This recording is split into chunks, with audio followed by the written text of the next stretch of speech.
বিসমিল্লাহির রহমানির রহিম। তওবা স্টুডিওতে স্বাগতম। যে নিজের শক্তি, সম্পদ আর অহংকারে জান্নাতকে চ্যালেঞ্জ করেছিল, সে নিজের হাতে তৈরি করতে চেয়েছিল মানব নির্মিত জান্নাত, কিন্তু শেষ পর্যন্ত তা কখনোই তার চোখে দেখা হয়নি। এই গল্প শুধু ইতিহাস নয়, অহংকারের ভয়াবহ পরিণতির বাস্তব দৃষ্টান্ত।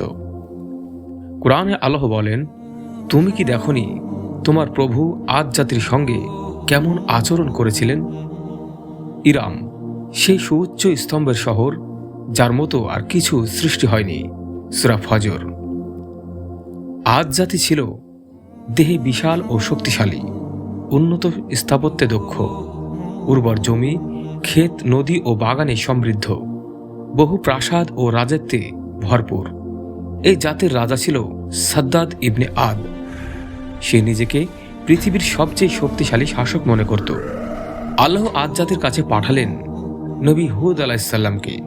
তিনি বললেন, হে আমার জাতি, আল্লাহকে একমাত্র রব হিসেবে মানো, অহংকার করো না। আল্লাহ তোমাদের ওপর অনুগ্রহ করেছেন, কিন্তু তার বিরুদ্ধাচারণ করলে শাস্তি আসবে।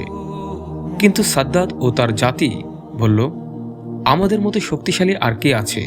কে আমাদের ধ্বংস করতে পারবে? তারা সত্যকেই উপহাস করল।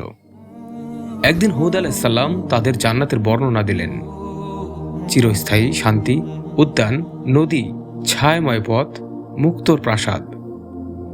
এই বর্ণনা শুনে সাদ্দাদ বলল, তোমাদের আল্লাহ যদি জান্নাত তৈরি করতে পারে, তবে আমিও পারি। নাউজবিল্লাহ। আমি এমন এক শহর বানাবো যা জান্নাতের মতোই হবে। মানুষ দেখবে আল্লাহর জান্নাত কেমন, আমি তাদের দেখাবো। এই ছিল তার অহংকারের চূড়ান্ত প্রকাশ। এটাই মানব নির্মিত জান্নাত বানানোর শুরু। তাফসিরে ইবনে কাসির ও তাবারির বর্ণনায় আছে, সাদ্দাদ তার সাম্রাজ্যের প্রতিটি অঞ্চলে নির্দেশ পাঠালো, যে দেশে যে মূল্যবান পাথর, মুক্তা, হীরা, সোনা, রূপা আছে, সব আমার কাছে পাঠাও। আমি এমন একটি শহর বানাবো যা পৃথিবীর কোনো রাজা বানাতে পারেনি। হাজার হাজার শ্রমিক, স্থপতি, কারিগর ও বাহিনী বছরের পর বছর ধরে এই শহর নির্মাণে কাজ করে।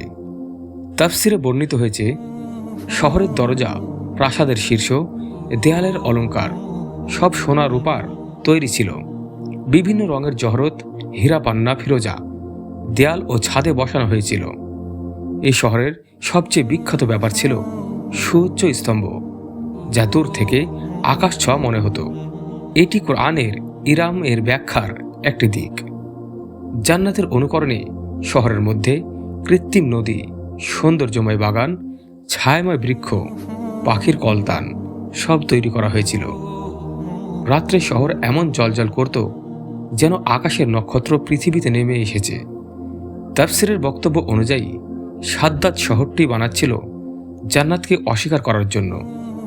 সে চেয়েছিল মানুষ বলুক, সাদ্দাদের জান্নাতই সত্যিকারের জান্নাত। নাউজবিল্লাহ।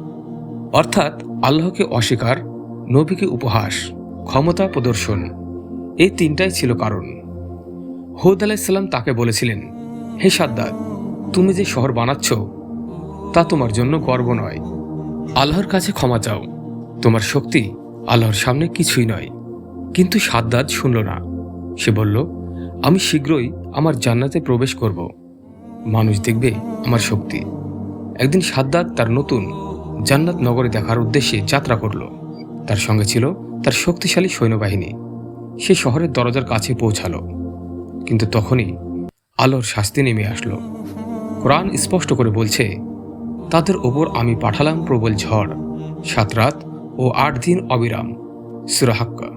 এই ঝড়ে আদ জাতির শক্তিশালী দেহ মাটিতে লুটিয়ে পড়ল, তাদের প্রাসাদ ভেঙে পড়ল, বাগান ও স্থাপনা ধ্বংস হয়ে যায়, পুরো জাতি নিঃশেষ হয়ে যায়। সাদ্দাদও সেই ঝড়েই ধ্বংস হয়ে যায়। তাফসিরে বলা হয়েছে, সেই শহরের ফটকের সামনে পৌঁছে অবিলম্বে ধ্বংস হয়।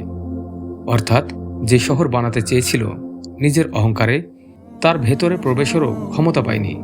পরবর্তীতে শহরটি বালির নিচে চাপা পড়ে যায়, মরুভূমির গভীরে হারিয়ে যায়। বহু প্রত্নতত্ত্ববিদ এটি খুঁজতে থাকে, কিন্তু সম্পূর্ণ শহর কেউ খুঁজে পায়নি। এটি ইতিহাসের একটি রহস্য হয়ে রয়ে গেছে। সাদ্দাত তার নিজের জান্নাত বানিয়েছিল, কিন্তু কখনোই দেখতে পারেনি, কারণ পৃথিবীর শক্তি, সম্পদ, রাজত্ব সবই সীমিত। যে আল্লাহর মহিমাকে অস্বীকার করে, সে যত বড় হোক তার ধ্বংস নিশ্চিত। সাদ্দাতের গল্প আমাদের শেখায়, অহংকার মানুষকে শুধু পতনের দিকে নিয়ে যায়, আর আল্লাহকে ভয় করা এটাই মানুষের প্রকৃত মহত্ব। তওবা স্টুডিওর ভিডিও আজ এখানেই শেষ। পরবর্তী ভিডিও পেতে হলে চ্যানেলটি সাবস্ক্রাইব করে আমাদের পাশে থাকুন। সবাই ভালো থাকবেন এবং সুস্থ থাকবেন। আল্লাহ হাফিজ।